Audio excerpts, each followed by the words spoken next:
हम लोग जो है एंशियंट हिस्ट्री में साउथ इंडियन दक्षिण भारत का इतिहास चोल चालुक्य पल्लव और संगम के बारे में देखेंगे। दोस्तों इससे पहले हम लोग जो है घटना चक्र मॉडर्न हिस्ट्री कंप्लीट कर चुके हैं, जो कि वीडियो के नीचे प्लेलिस्ट दिया गया है जहां पर आप लोग देख सकते हैं। दोस्तों इसके बाद हम लोग जो है एंशियंट हिस्ट्री में जो है दक्षिण भारत चोल चालुक्य पल्लव और संगम वंश देख रहे हैं। दोस्तों अगर आप इस चैनल पे नए आए हो तो इस चैनल पे ओनली प्रीवियस ईयर क्वेश्चन ही सॉल्व कराया जाता है। वीडियो के नीचे टेलीग्राम का लिंक दिया गया है जिसे आप आसानी से ज्वाइन कर सकते हैं, और वहाँ जो बहुत से बुक का पीडीएफ शेयर किया जाता है जिसको आप आसानी से डाउनलोड कर सकते हैं। तो दोस्तों आइए हम नोट्स पढ़ते हैं दक्षिण भारत में चोल चालुक्य पल्लव और संगम युग। तो इसका नोट्स पढ़ते हैं। तो नोट्स में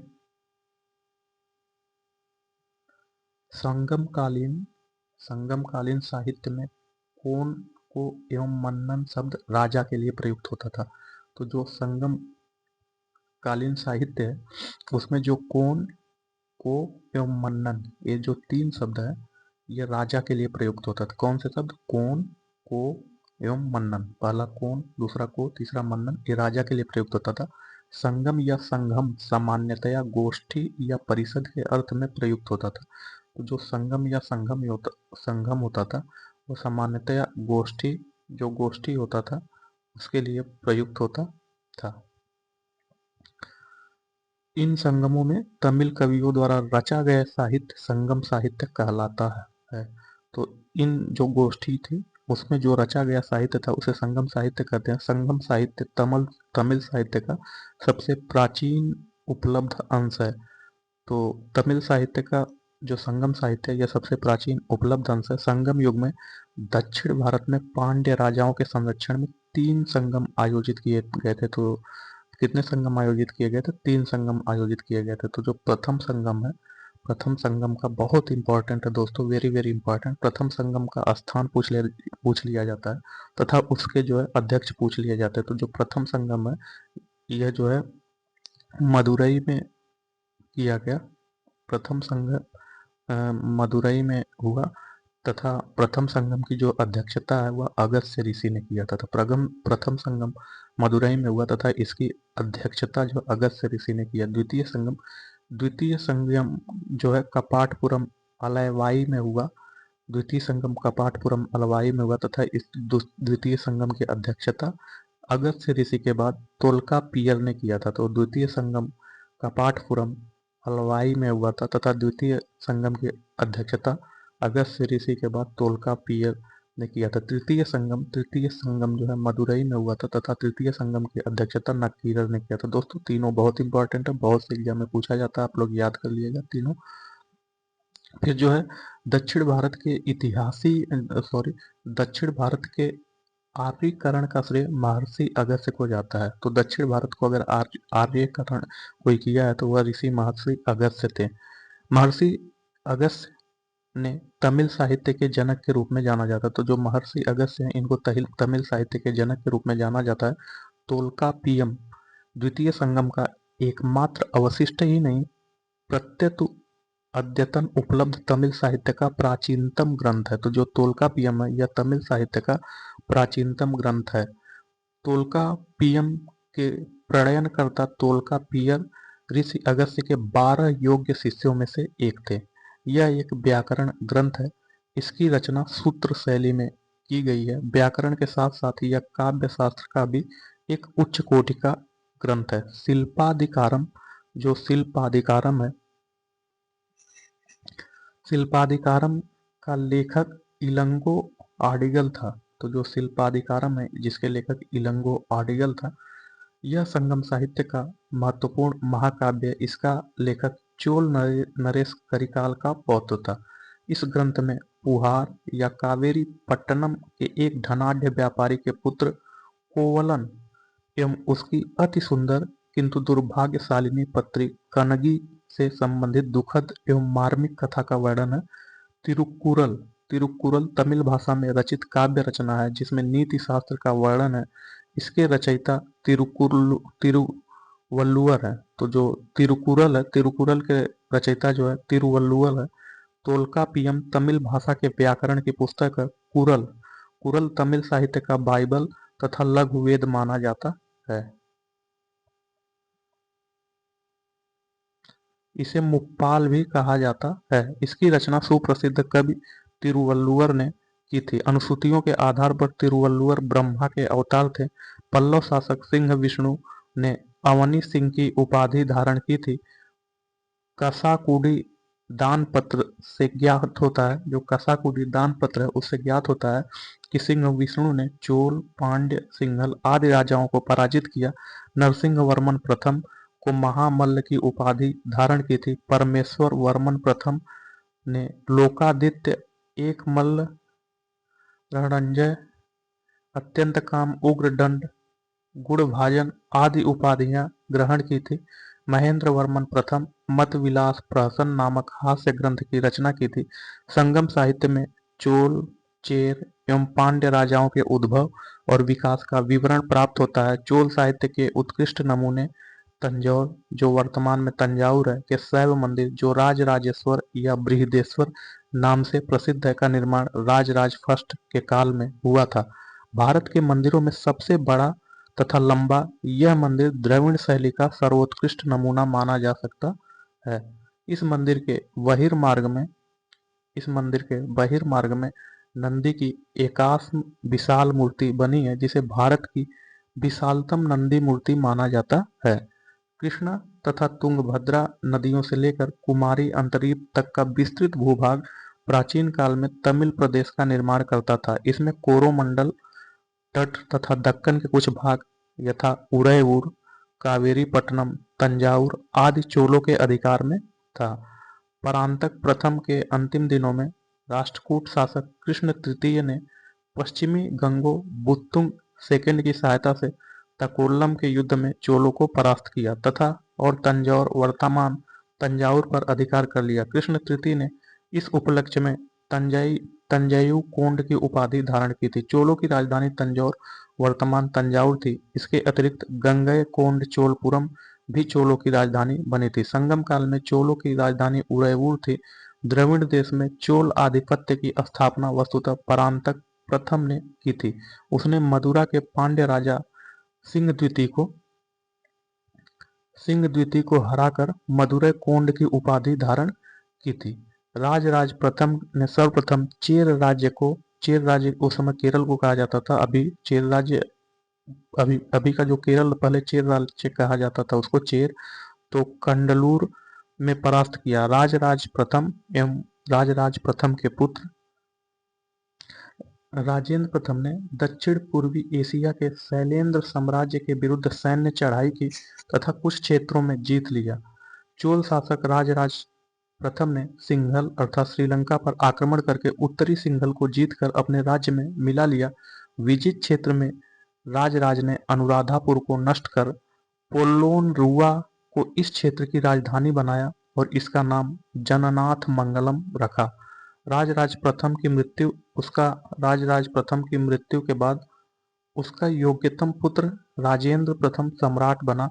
उसने अपने पिता की साम्राज्यवादी नीति को आगे बढ़ाया। राजेंद्र प्रथम का काल चोल शक्ति का चरमोत्कर्ष काल था।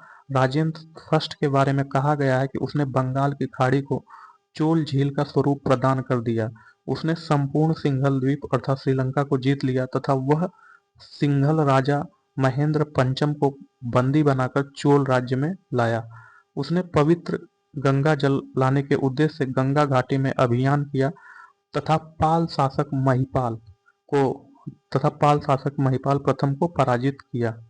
इस विजय के उपलक्ष्य में उसने गंगई कोंड की उपाधि ग्रहण की थी। गंगई कोंड चोलपुरम नामक नई राजधानी की स्थापना की। नवीन राजधानी के निकट ही उसने सिंचाई के लिए चोल गंगम नामक विशाल तालाब का भी निर्माण कराया। कुलोत्तुंग प्रथम के समय में श्रीलंका के राजा विजय बाहु ने अपनी स्वतंत्रता घोषित की, किंतु कुलोत्तुंग फर्स्ट ने श्रीलंका में चोल प्रभाव की समाप्ति के प्रति किसी कटुता का प्रदर्शन नहीं किया तथा उसने अपने पुत्री का विवाह श्रीलंका के राजकुमार वीर पेरुमाल के साथ कर दिया। चोल शासक कुलोत्तुंग प्रथम के शासनकाल में 1077 में 72 सौदागरों का एक चोल दूत मंडल चीन भेजा गया था। कुलोत्तुंग प्रथम को चोल लेकों में सुंगम तीव्र अर्थात करों को हटाने वाला कहा गया है। चोल साम्राज्य को प्रशासन की सुविधा के लिए 6 प्रांतों में विभाजित किया गया है। इन प्रांतों को मंडलम कहा जाता था। प्रांत का विभाजन कोट्टम या वलनाडु में हुआ था। यह आधुनिक कमिश्नरियों की तरह था। प्रत्येक कोट्टम में कई नाडु होते थे। जिले को नाडु कहा जाता था। नाडु की सभा को नट्टार कहा जाता था। ग्राम सभा को कुर्रम कहा जाता था। जो ग्राम सभा थी उसको कुर्रम कहा जाता था। व्यापारिक नगरों में नगरम नामक व्यापारियों की सभा होती थी। प्रशासन की सबसे छोटी इकाई ग्राम सभा होती थी। चोलों के अधीन ग्राम प्रशासन में ग्राम सभा की कार्यकारिणी समितियों की कार्यप्रणाली का विस्तृत विवरण हम उत्तर मेरूर से प्राप्त लेखों के माध्यम से प्राप्त करते हैं। चोलकालीन गांवों के गतिविधियों की देखरेख एक कार्यकारिणी समिति करती थी जिसे वारियम कहा जाता था। उद्यान प्रशासन का कार्य देखने वाली समिति को टोट्टवारियम कहा जाता है, जबकि संवत्सर वारियम वार्षिक समिति एवं वारियम तालाब समिति तथा पूर्ण वारियम स्वर्ण समिति थी। तो जो संवत्सर वारियम थी वह वार्षिक समिति थी एवं वारियम जो था वारियम तालाब समिति थी तथा पूर्ण वारियम स्वर्ण समिति थी। चोल काल में व्यापारियों तथा शिल्पियों की सभा, जो चोल काल है, चोल काल में व्यापारियों तथा शिल्पियों की सभा को श्रेणी अथवा पुग कहा जाता था। चोल कलाकारों ने तक्षण कला में भी सफलता प्राप्त की। उन्होंने पत्थर एवं धातु की बहुसंख्यक मूर्तियों का निर्माण किया। पाषाण मूर्तियों से भी अधिक धातु कांस्य मूर्तियों का निर्माण हुआ। सर्वाधिक सुंदर मूर्तियां नटराज शिव की हैं, जो बड़ी संख्या में मिली हैं। इन्हें विश्व की श्रेष्ठतम प्रतिमा रचनाओं में शामिल किया जाता है। ये मूर्तियां प्रायः चतुर्भुज हैं। शिव की दक्षिणामूर्ति प्रतिमा उन्हें गुरु शिक्षक के रूप में प्रदर्शित करती हैं। इस रूप में शिव अपने भक्तों को सभी प्रकार का ज्ञान प्रदान करते माने जाते हैं। इस रूप में शिव की दक्षिण दिशा में मुख किए हुए प्रतिमा स्थापित की गई है। चोल राजाओं ने एक विशाल संगठित सेना का निर्माण किया था। चोलों के पास अश्व, गज एवं पैदल सैनिकों के साथ ही साथ एक अत्यंत शक्तिशाली नौसेना थी। तो पूछा जाता है एग्जाम में कौन सी ऐसा राज्य था जिसके पास शक्तिशाली नौसेना थी, तो चोलों के पास। इसी नौसेना की सहायता से उन्होंने श्री विजय सिंघल, मालदीव आदि द्वीपों की विजय की थी। चोल काल के सम्राट प्रायः अपने जीवन काल में ही युवराज का चुनाव कर लेते थे, जो उसके बाद उसका उत्तराधिकारी बनता था। तगर प्राचीन भारत का एक महत्वपूर्ण व्यापारिक केंद्र था। तो जो तगर है, तगर प्राचीन भारत का एक महत्वपूर्ण व्यापारिक केंद्र था। तगर प्राचीन भारत का एक महत्वपूर्ण व्यापारिक केंद्र था। यह कल्याण तथा वेंगी के मध्य स्थित था। तगर कल्याणी तथा वेगी के मध्य स्थित था। विजयपुर जो कर्नाटक वर्तमान है, तो विजयपुर वर्तमान कर्नाटक जिले के वातापी नामक प्राचीन नगर का आधुनिक नाम बादामी था। 6वीं-7वीं शताब्दी ईस्वी में यह चालुक्यों की राजधानी थी।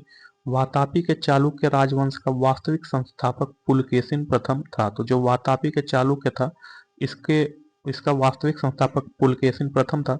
पुलकेशिन द्वितीय चालुक्य वंश के शासकों में सर्वाधिक योग्य तथा शक्तिशाली था। उसने 610 ईस्वी से 642 ईस्वी तक शासन किया। उसकी उपलब्धियों का विवरण हमें ऐहोल अभिलेख से प्राप्त होता है। इस लेख की रचना रविकीर्ति ने की थी। चालुक्यों के शासन काल में प्रायः महिलाओं को उच्च पदों पर नियुक्त किया जाता था। जो चालुक्य थे उनके शासन काल में प्रायः महिलाओं को उच्च पदों पर नियुक्त किया जाता था।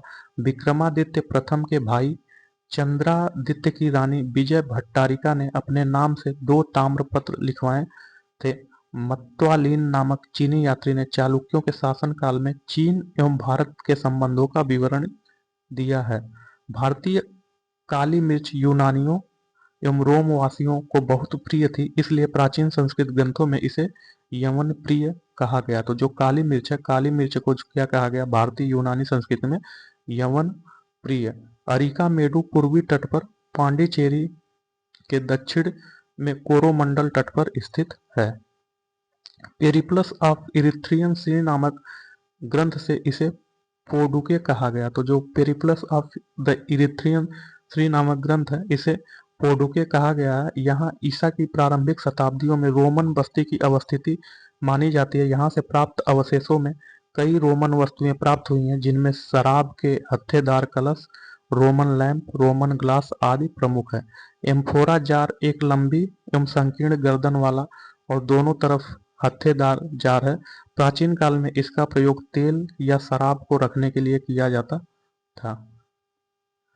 तो कंबन द्वारा रचित कंब रामायण, जो कंबन है, कंबन द्वारा रचित कंब रामायणम या रामावतारम तमिल भाषा में है। तो जो कंबन है, कंबन द्वारा रचित कंब रामायण या रामावतारम तमिल भाषा में है। दक्षिण भारत में नगरों में व्यापारियों के विभिन्न संगठन थे, जैसे मणिग्रामम, वलंजियर आदि। इनका कार्य व्यापार व्यवसाय को प्रोत्साहन देना था। तमिलनाडु के तिरुचिरापल्ली में कावेरी नदी के तट पर अवस्थित उरैयूर संगमकालीन महत्वपूर्ण नगर था। संगम युग में उरैयूर सूती वस्त्रों का बहुत बड़ा केंद्र था। इसका विवरण पेरिप्लस ऑफ इरिथ्रियन श्री में मिलता है। पांड्य राज्य की जीवन रेखा वेंगी नदी थी। तो जो पांड्य राज्य है, पांड्य राज्य की जीवन रेखा वेंगी नदी थी। पांड्य राज्य कावेरी के दक्षिण में स्थित था। इसमें आधुनिक तमिलनाडु के मदुरै तथा तिरुनेलवेली के जिले और केरल का कुछ भाग शामिल था। इसकी राजधानी मदुरा थी। वेंगी नदी वाला प्रदेश अपनी उर्वरता के लिए अत्यधिक प्रसिद्ध था। चेर राज्य पर विजय के उपलक्ष्य में पांड्य शासक जयंत वर्मन ने वानवन की उपाधि धारण की। तो किसकी उपाधि धारण की? तो जो है वानवन की उपाधि धारण की। पल्लवों के विरुद्ध सफलता के उपलक्ष्य में पांड्य शासक मारवर्मन राज सिंह प्रथम ने पल्लव भंजन की उपाधि धारण की। तो पूछा जाता है पल्लव भंजन की उपाधि किसने धारण की? तो पल्लव भंजन की उपाधि जो मारवर्मन राज सिंह प्रथम ने धारण की।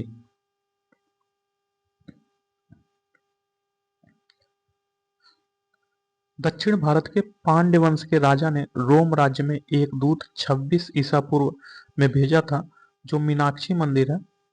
मीनाक्षी मंदिर का निर्माण पांड्यों ने अपनी राजधानी मदुरै में करवाया था। एक अज्ञात ग्रीक नाविक द्वारा रचित प्रसिद्ध पुस्तक पेरिप्लस ऑफ द एरिथ्रियन सी में प्राचीन काल के विभिन्न बंदरगाहों की सूची मिलती है। इसे नौरा, टोंडी, मुसीरी, नेलीसंडा पश्चिमी तट के प्रमुख बंदरगाह थे। कदम्ब राजाओं की राजधानी वनवासी थी। तो जो कदम्ब राजा थे, इनकी राजधानी वनवासी थी। इस राजवंश अर्थात कदम्ब राजवंश की स्थापना मयूर शर्मन ने की थी। कदम्ब राज को पुलकेशिन द्वितीय ने अपने राज्य में मिला लिया था। तो अब हम लोग जो है क्वेश्चन आंसर देखेंगे। तो इसका जो फर्स्ट क्वेश्चन है, 9वीं शताब्दी ईस्वी में निम्नलिखित में से किसके द्वारा चोल साम्राज्य की नींव डाली गई? तो पूछ रहा है कि जो 9वीं शताब्दी है, तो निम्नलिखित में से किसके द्वारा चोल साम्राज्य की नींव डाली गई? तो 9वीं शताब्दी में जो है विजयालय के द्वारा, जो विजयालय है, विजयालय के द्वारा चोल साम्राज्य की नींव डाली गई। तो इसका ऑप्शन सी सही है। तो चोल साम्राज्य की स्थापना विजयालय ने की। जो आरंभ में पल्लवों का एक सामंती सरदार था, उसने 850 ईस्वी के लगभग में तंजौर, जो वर्तमान तंजाउर है, को अपने अधिकार में कर लिया। इस समय पल्लवों एवं पांड्यों में निरंतर संघर्ष चल रहा था। पांड्यों की निर्बल स्थिति का लाभ उठाकर विजयालय ने तंजौर, जो कि वर्तमान तंजाउर है, पर अधिकार जमा लिया। वहां उसने दुर्गा देवी का एक मंदिर बनवाया। चोल वंश का संस्थापक कौन है? तो चोल वंश का संस्थापक विजयालय है। इसका ऑप्शन ए सही है। क्वेश्चन नंबर 3, निम्नलिखित में से किस मंदिर में एक भारी भरकम नंदी की मूर्ति स्थापित की गई है? पूछ रहा है कि निम्नलिखित में से किस मंदिर परिसर में एक भारी भरकम नंदी की मूर्ति, जिसे भारत की विशालतम नंदी मूर्ति माना जाता है? तो पूछ रहा है कि ऐसा कौन सा मंदिर है जिसमें भारी भरकम नंदी की मूर्ति, जिसे भारत का विशालतम नंदी मूर्ति माना जाता है? तो यह जो है बृहदीश्वर मंदिर है। तो इसका ऑप्शन ए सही होगा। बृहदीश्वर मंदिर में विशालतम नंदी की मूर्ति अवस्थित है। तो इसका ऑप्शन ए सही है। तो चोल स्थापत्य के उत्कृष्ट नमूने तंजौर, वर्तमान तंजावुर के शैव मंदिर, जो राजराजेश्वर या बृहदीश्वर नाम से प्रसिद्ध है, का निर्माण राजराज प्रथम के काल में हुआ था। भारत के मंदिरों में सबसे बड़ा तथा लंबा यह मंदिर द्रविड़ शैली का सर्वोत्तम नमूना माना जा सकता है। इसका विशाल प्रांगण 500 गुणे 250 के आकार का है। मंदिर के प्रवेश द्वार पर दोनों ओर दो द्वारपालों की मूर्तियां बनी है। इस मंदिर के बहिर्भाग में नंदी की एकात्मक विशाल मूर्ति बनी है, जिसे भारत की विशालतम नंदी मूर्ति माना जाता है। क्वेश्चन नंबर 4, तंजौर का बृहदीश्वर मंदिर, जो तंजौर है, तंजौर का बृहदीश्वर मंदिर निर्मित हुआ किसके शासनकाल में? तो पूछ रहा है कि तंजौर का बृहदीश्वर मंदिर किस चोल सम्राट के शासनकाल में निर्मित हुआ? तो तंजौर का जो बृहदीश्वर मंदिर है, यह जो है राजराज प्रथम के शासनकाल में निर्मित हुआ। तो इसका ऑप्शन बी सही है। तो चोलों का राज्य किस क्षेत्र तक फैला था? तो जो चोल थे, चोलों का राज्य किस क्षेत्र में फैला था? तो यह जो कोरोमंडल दक्कन के कुछ भाग तक चोलों का राज्य फैला था। तो इसका ऑप्शन डी सही है। कृष्णा तथा तुंगभद्रा नदियों से लेकर कुमारी अंतरीप तक विस्तृत भूभाग प्राचीन काल में तमिल प्रदेश का निर्माण करता था। इसमें कोरोमंडल तट तथा दक्कन के कुछ भाग यथा उदयपुर, कावेरीपट्टनम, तंजावुर आदि चोलों के अधिकार में था। चोलों की राजधानी क्या थी? तो चोलों की राजधानी तंजौर थी। इसका ऑप्शन डी सही है। प्रश्नगत विकल्पों में चोलों की राजधानी तंजौर वर्तमान तंजावुर थी। इसके अतिरिक्त गंगईकोंड चोलपुरम भी चोलों की राजधानी बनी थी। संगम काल में चोलों की राजधानी उदयपुर थी। तो निम्नलिखित में से कौन चोल प्रशासन की विजेता थी? तो पूछ रहा है कि कौन चोल प्रशासन, निम्नलिखित में से कौन चोल प्रशासन की विशेषता थी? तो जो ग्राम प्रशासन था, ग्राम प्रशासन की स्वायत्तता ही चोल प्रशासन की विशेषता थी। तो इसका ऑप्शन बी सही है। तो चोल प्रशासन की सबसे उल्लेखनीय विशेषता वह असाधारण शक्ति तथा क्षमता है जो स्वायत्त शासी ग्रामीण संस्थाओं के संचालन में परिलक्षित होती है। वस्तुतः इस काल में स्वायत्त शासन पूर्णतया ग्रामों में ही क्रियान्वित किया गया। तो जो चोल शासन था, चोल शासन में सभी शासन जो है ग्रामों में ही क्रियान्वित किया गया था। चोल काल किसके लिए प्रसिद्ध था? तो जो चोल काल है यह किसके लिए प्रसिद्ध था? तो चोल काल जो ग्राम पंचायत के लिए प्रसिद्ध था, विलेज असेंबली के लिए। तो इसका ऑप्शन ए सही है। चोल युग प्रसिद्ध था निम्न में से किसके लिए? तो चोल युग जो है ग्रामीण सभाओं के लिए प्रसिद्ध था। तो इसका ऑप्शन बी सही है। किस दक्षिण भारतीय राज्य में उत्तम ग्राम प्रशासन था? तो जो चोल साम्राज्य था, चोल साम्राज्य में उत्तम ग्राम प्रशासन था। इसका ऑप्शन सी सही है। किसकी प्रशासनीय प्रणाली की अद्वितीय विशेषता ग्राम स्वायत्तता की विकास थी? तो यह जो चोल साम्राज्य थी, तो जो चोल साम्राज्य था इसकी अद्वितीय विशेषता ग्राम स्वायत्तता था। तो इसका ऑप्शन बी सही होगा, चोल साम्राज्य। कुशल ग्रामीण प्रशासन के लिए प्रसिद्ध राजवंश था। तो कुशल ग्रामीण प्रशासन के लिए प्रसिद्ध राजवंश चोल राजवंश था। इसका ऑप्शन ए सही है। कौन सा मध्यकालीन भारतीय साम्राज्य व्यापक स्तर पर स्थानीय स्वशासन के लिए प्रसिद्ध था? तो जो चोल साम्राज्य था, चोल साम्राज्य व्यापक स्तर पर स्थानीय स्वशासन के लिए प्रसिद्ध था। इसका ऑप्शन बी सही है। तो चोलों के अधीन ग्राम प्रशासन के मुख्य जो चोल है, चोलों के अधीन ग्राम प्रशासन के बहुत से ब्यौरे जिन शिलालेखों में है वे कहाँ हैं? तो चोलों के अधीन ग्राम प्रशासन में बहुत से ब्यौरे जिन शिलालेखों में स्थित है वे शिलालेख कहाँ है? तो वे शिलालेख जो है उत्तर मेरूर में है। तो इसका ऑप्शन डी सही है। तो चोलों के अधीन ग्राम प्रशासन में ग्राम सभा की कार्यकारिणी समितियों की कार्य प्रणाली का विस्तृत विवरण हम परांतक प्रथम के उत्तर मेरूर अभिलेख से प्राप्त करते हैं। चोल काल में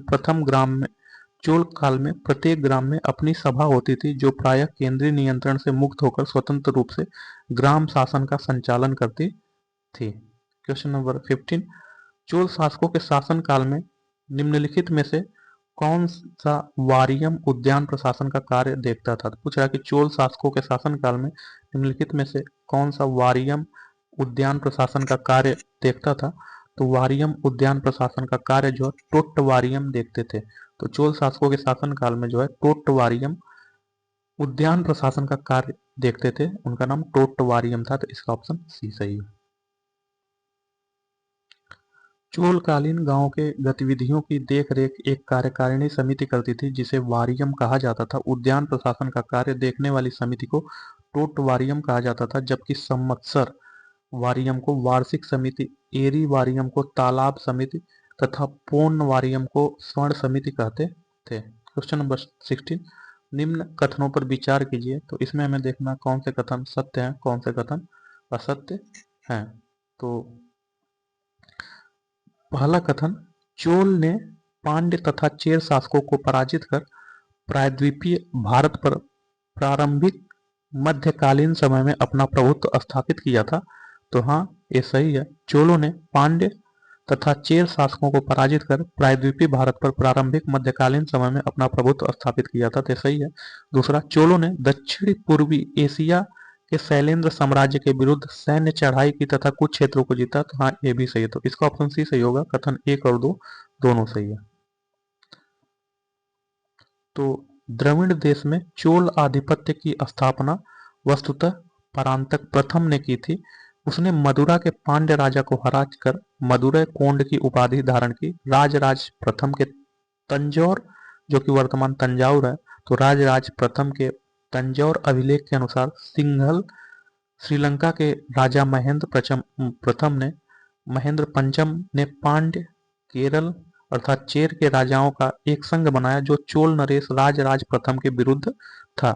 इस संघ का भेदन करने के लिए राजराज प्रथम ने सबसे पहले चेर राज्य पर आक्रमण किया और कंडलूर के मैदान में परास्त किया। राजराज प्रथम एवं उनके पुत्र राजेंद्र प्रथम ने दक्षिणी पूर्व एशिया के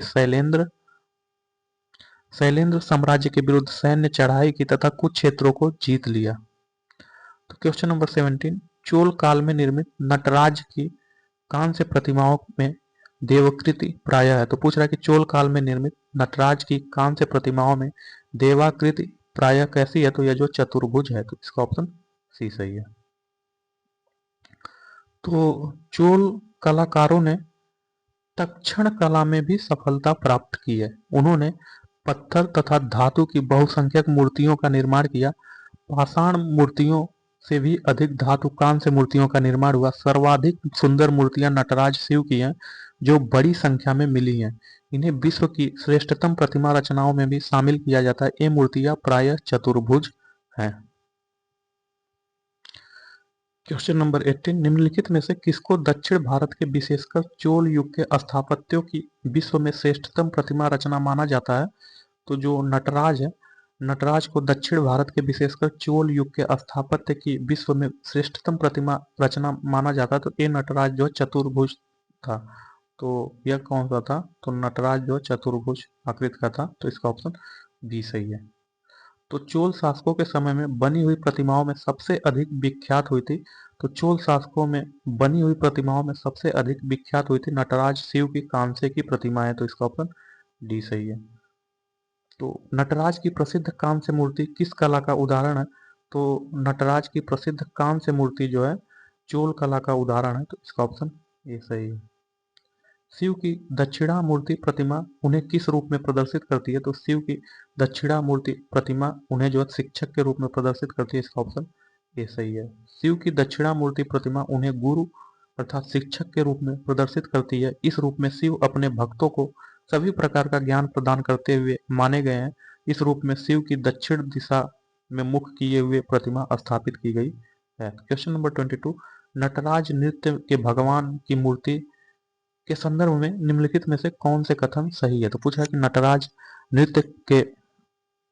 नृत्य के भगवान की मूर्ति के संदर्भ में निम्नलिखित में से कौन सा कथन सही है? सही कथन को हमें देखना है। तो कथन 1, यह मूर्ति नृत्य करते हुए 4 हाथों वाले शिव का प्रतिनिधित्व करती है। तो हाँ, जो नटराज मूर्ति है वह कांसे की बनी है तथा यह चतुर्भुज शेप की है अर्थात 4 हाथों वाले शिव का प्रतिनिधित्व करती है। तो कथन 1 सही है।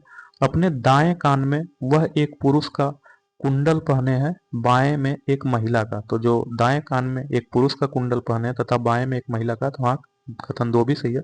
तो कथन 1 और 2 दोनों सही है। तो इसका ऑप्शन सी सही है। ऑप्शन सी, कथन 1 और 2 दोनों सही है। तो भगवान शिव की नटराज मुद्रा की मूर्ति नृत्य करते हुए 4 हाथों वाले शिव का प्रतिनिधित्व करती है। इस मूर्ति में उनके ऊपरी दाएं हाथ में डमरू जो कि सृजन का प्रतीक है, ऊपरी बाएं हाथ में अग्नि जो कि विनाश का प्रदर्शित प्रतीक है, उनका दूसरा दाहिना हाथ अभय मुद्रा प्रदर्शित कर रहा है, जबकि दूसरा बायां हाथ उनके उठे बाएं पैर की ओर इशारा कर रहा है, जो कि मोक्ष मार्ग का प्रतीक है। नटराज की इस मूर्ति में शिव को अर्धनारीश्वर के रूप में दाहिने कान में पुरुष का कुंडल और बाएं कान में महिला का कुंडल पहने प्रदर्शित किया जाता है। 72 व्यापारी चीन में किसके कार्यकाल में भेजे गए थे? तो जो 72 व्यापारी चीन में जो है कुलोत्तुंग प्रथम के कार्यकाल में भेजे गए थे, इसका ऑप्शन ए सही है। चोल शासक कुलोत्तुंग प्रथम के शासनकाल में 1077 ईस्वी में 72 सौदागरों का एक चोल दूत मंडल चीन भेजा गया था। तो निम्न में से दक्षिण भारत का कौन सा राजवंश अपनी नौ सैनिक शक्ति के लिए प्रसिद्ध था? तो जो चोल साम्राज्य था, चोल राजवंश अपनी नौ सैनिक शक्ति के लिए प्रसिद्ध था, इसका ऑप्शन ए सही है। तो चोल राजाओं ने एक विशाल संगठित सेना का निर्माण किया था। चोलों के पास अश्व, गज एवं पैदल सैनिकों के साथ ही साथ एक अत्यंत शक्तिशाली नौसेना भी थी। इसी नौसेना की सहायता से उन्होंने श्रीविजय, सिंघल, मालदीव आदि द्वीपों की विजय की थी। निम्नांकित राजवंशों में से किसके शासक अपने शासन काल में ही अपना उत्तराधिकारी घोषित करते थे? तो पूछ रहा है कि निम्नांकित राजवंशों में से ऐसा किसके शासक थे जो जो अ, निम्नांकित राजवंशों में से किसके शासक अपने शासन काल में ही अपना उत्तराधिकारी घोषित कर देते थे? तो प्राचीन हिंदू राजवंशों में सभी सम्राट प्रायः अपने जीवन काल में ही युवराज का चुनाव कर लेते थे, जो उसके बाद उसका उत्तराधिकारी बनता था। यह प्रवृत्ति चोल वंश में सर्वाधिक दिखाई दी, तो अर्थात चोल शासन काल में अपना उत्तराधिकारी घोषित कर लेते थे। इसका ऑप्शन बी सही है।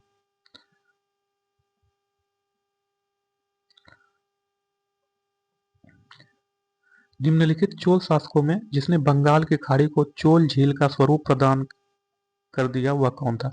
पूछा कि ऐसा कौन सा चोल शासक है जो बंगाल की खाड़ी को चोल झील का स्वरूप प्रदान कर दिया था? तो जो राजेंद्र प्रथम था, राजेंद्र प्रथम ऐसा चोल शासक था जिसने बंगाल की खाड़ी को चोल झील का स्वरूप प्रदान कर दिया, तो इसका ऑप्शन बी सही है। तो राजराज प्रथम की मृत्यु के बाद उसका योग्यतम पुत्र राजेंद्र प्रथम सम्राट बना। उसने अपने पिता की साम्राज्यवादी नीति को आगे बढ़ाया। राजेंद्र प्रथम का काल चोल शक्ति का चरमोत्कर्ष काल था। राजेंद्र प्रथम के बारे में कहा गया है कि उसने बंगाल की खाड़ी को चोल झील का स्वरूप प्रदान कर दिया था। 1017 ईस्वी में उसने संपूर्ण सिंघल द्वीप श्रीलंका को जीत लिया तथा सिंघल राजा महेंद्र पंचम को बंदी बनाकर चोल राज्य में लाया। उसने पवित्र गंगा जल लाने के उद्देश्य से गंगा घाटी में अभियान किया तथा पाल शासक महिपाल को पराजित किया। इस विजय के उपलक्ष्य में उसने गंगैकोंड की उपाधि ग्रहण की तथा गंगैकोंड चोलपुरम नामक नई राजधानी की स्थापना की। नवीन राजधानी के निकट ही उसने सिंचाई के लिए चोल गंगम नामक विशाल तालाब का भी निर्माण कराया। तो गंगैकोंड चोलपुरम की स्थापना किसने की थी? तो गंगैकोंड चोलपुरम की स्थापना राजेंद्र प्रथम ने की थी, तो इसका ऑप्शन सी सही है। निम्नलिखित में से किस चोल शासक को चोल गंगम नामक बृहद कृत्रिम झील बनवाने का श्रेय दिया जाता है? तो जो राजेंद्र है, राजेंद्र को बृहत्तम चोल गंगम नामक बृहत्तम कृत्रिम झील बनाने का श्रेय राजेंद्र को दिया जाता है, तो इसका ऑप्शन बी सही है। किस किस चोल राजा ने जल सेना प्रारंभ की थी? तो जो राजराज प्रथम है, राजराज प्रथम ने जल सेना प्रारंभ की थी, तो इसका ऑप्शन सी सही। चोल साम्राज्य की महत्ता का वास्तविक संस्थापक परांतक द्वितीय, जो कि सुंदर चोल का पुत्र अरिमो अरिमोली वर्मन था, जो 985 ईस्वी में राजराज प्रथम के नाम से गद्दी पर बैठा। तो जो चोल साम्राज्य थी, चोल साम्राज्य की महत्ता का वास्तविक संस्थापक परांतक द्वितीय, जिसको सुंदर चोल भी कहते थे, इसका पुत्र अरिमोलीवर्मन था, जो 985 ईस्वी में अरिमोलीवर्मन राजराज के नाम से गद्दी पर बैठा। यह विजेता के साथ साथ कुशल प्रशासक तथा महान निर्माता भी था। राजराज प्रथम ने एक अस्थायी सेना तथा विशाल नौसेना का गठन किया। उसने समस्त भूमि की नाप कराई। चोल शासक का नाम बताइए जिसने श्रीलंका के उत्तरी भाग पर विजय प्राप्त की थी? तो जो राजराज प्रथम है, राजराज प्रथम ऐसा चोल शासक है जिसने श्रीलंका के उत्तरी भाग पर विजय प्राप्त की, तो वह जो राजराज प्रथम है, तो इसका ऑप्शन ए सही है। चोल शासक राजराज प्रथम ने सिंघल श्रीलंका पर आक्रमण करके उत्तरी सिंघल को जीतकर अपने राज्य में मिला लिया। तो जो चोल शासक राजराज प्रथम है, इसने सिंघल तथा श्रीलंका पर आक्रमण करके उत्तरी सिंघल को जीतकर अपने राज्य में मिला लिया। विजित क्षेत्र में राजराज ने अनुराधापुर को नष्ट कर पोल्लोनुरुआ को इस क्षेत्र की राजधानी बनाया और इसका नाम जननाथ मंगलम रखा।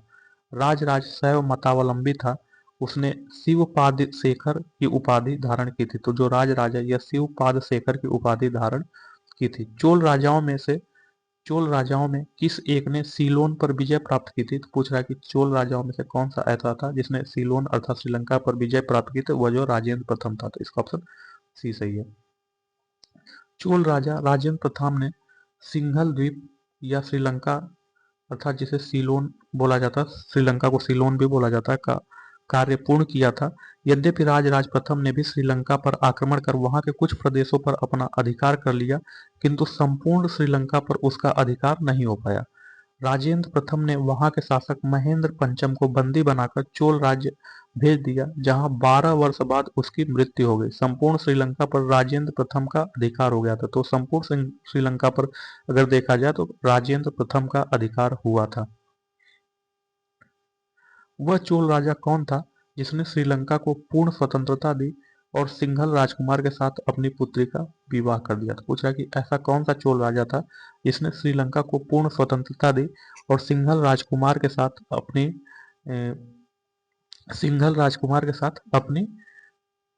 पुत्री का विवाह कर दिया? तो सिंघल राजकुमार के साथ अपनी पुत्री का विवाह कर दिया, तो ऐसा कौन सा शासक था? तो ऐसा शासक था जो कुलोत्तुंग प्रथम था। तो कुलोत्तुंग प्रथम ऐसा चोल राजा था जिसने श्रीलंका को पूर्ण स्वतंत्रता दी और सिंघल राजकुमार के साथ अपनी पुत्री का विवाह कर दिया। यह कुलोत्तुंग प्रथम था।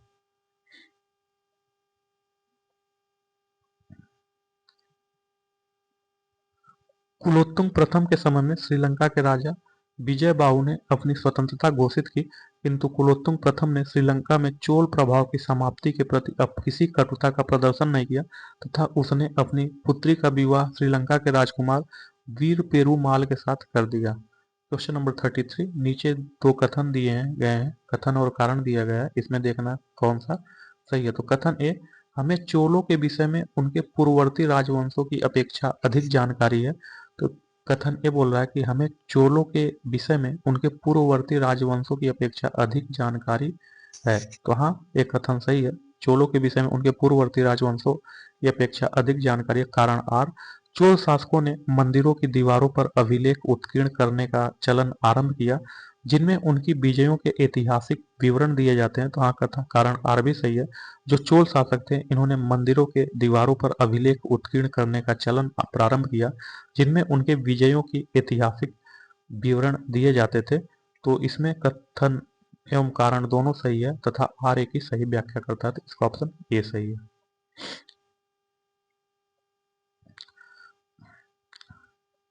चोलों के विषय में हमें उनके पूर्ववर्ती राजवंशों की अपेक्षा अधिक जानकारी है।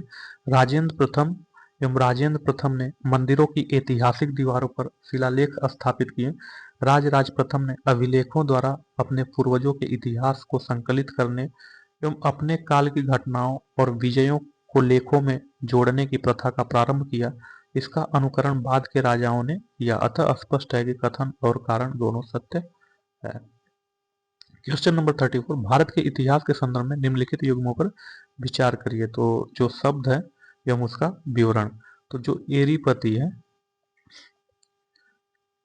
तो इसमें विचार करना है तो कौन सा शब्द एवं उसका विवरण सही है। तो एरीपति किसे कहा जाता है? एरीपति भूमि जिससे मिलने वाला राजस्व अलग से ग्राम जलाशय के रख रखाव के लिए निर्धारित कर दिया जाता था। तो एरीपति ऐसा भूमि जिससे मिलने वाला राजस्व अलग से ग्राम जलाशय के रख रखाव के लिए निर्धारित कर लिया जाता था। तो हाँ, एरीपति सही सुमेलित है। तो एरीपति जो होता था दोस्तों, एरीपति चोल प्रशासन के अंतर्गत वह भूमि था जिससे मिलने वाला राजस्व अलग से ग्राम जलाशय के रख रखाव के लिए निर्धारित कर दिया जाता था। जो तन्नियूर था 7वीं और 8वीं सदी में दक्षिण भारत में घटिका प्राय मंदिरों के साथ संबद्ध विद्यालय थे।